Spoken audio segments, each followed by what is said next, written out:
I used to think solitude could save me. I thought if I somehow avoided people, I'd be safe from ever feeling disappointed. But as I walked through alleyways, bridges, and tunnels, I realized solitude might just be the death of me. People say human beings are social creatures and we gear towards behaviors that connect us to one another. But as a triple X worker, I only ever feel more distant unless I'm fulfilling a scheduled appointment.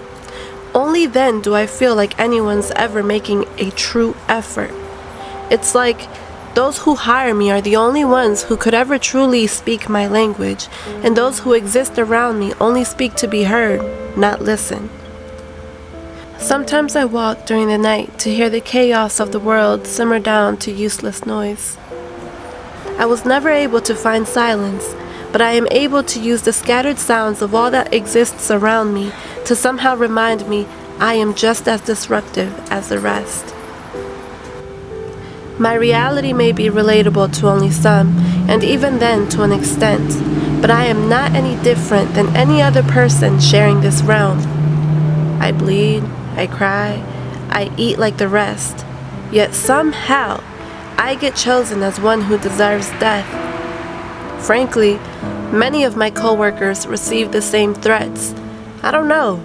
I could never understand the need for someone to blame, to point fingers and say a personality or a lifestyle is the reason why social and economic issues exist. I believe we are all to blame.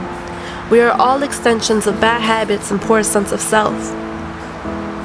Just look at your parents and guardians. Do you remember the moment you realized they were no longer heroes, but the very villains you feared? We are a reflection of those who have contributed their thoughts to our lives. Just because I enjoy sex does not mean I am the reason those above my power traffic individuals to farms, brothels, and other establishments. I am not at all a mastermind. I am not organizing rings and auctions. I am just another individual making decisions that cater to my own sense of good. My body, my choice. Their money, their choice. We all gamble a part of ourselves when the prize seems worthy. Who are you to blame me for what I find worthy? Who are you to blame anybody for what they themselves consider worthy?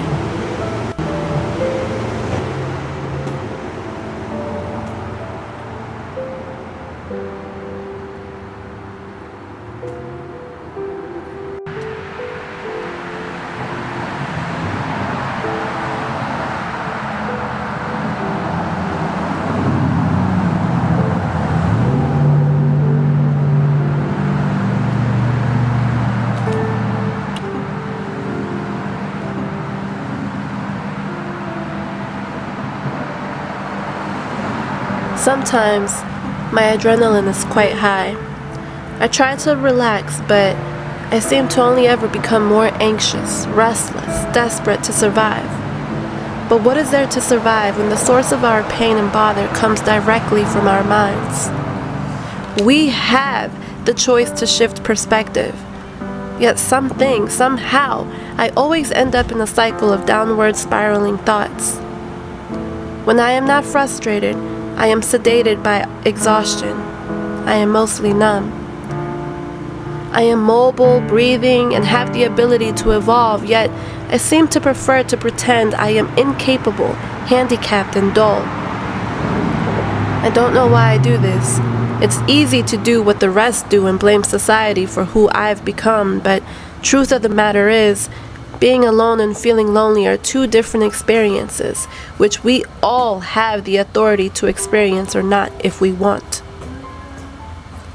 I chose not to rebel against social rejection, and I also chose to self-loathe over the fact society considers me and those alike subhuman. Why? I don't know. Maybe because I recognize the convenience of playing victim. I've heard some say my profession is a result of a poor and broken childhood, and although I will not deny the traumas in my life play a role in my decision making, I'd be lying if I didn't also admit that a profession like mine is a privilege. I run myself, I create my own schedules, I deal with who I want to and can afford to say no. Which brings me back to what I was saying. I don't know why I feel so down, so stressed when I am the source to bliss and pain. Unlike others, I am very much aware of myself, my dates, my days, but like many, I struggle understanding why I make the same decisions expecting a different outcome despite me not making a single change. I often don't know what to do with myself. I pace along with my thoughts, back and forth, back and forth. Sometimes I feel trapped, my spirit unable to flare as grand as the bonfires on college beach nights. It's kinda ironic, actually. My body is what has saved me time and time again. My self-exploitation has helped me build connections so deep, so intimate, many of who despise those like myself wish they could obtain. Yet it is this same body that restricts me from being set free like caution thrown into the wind.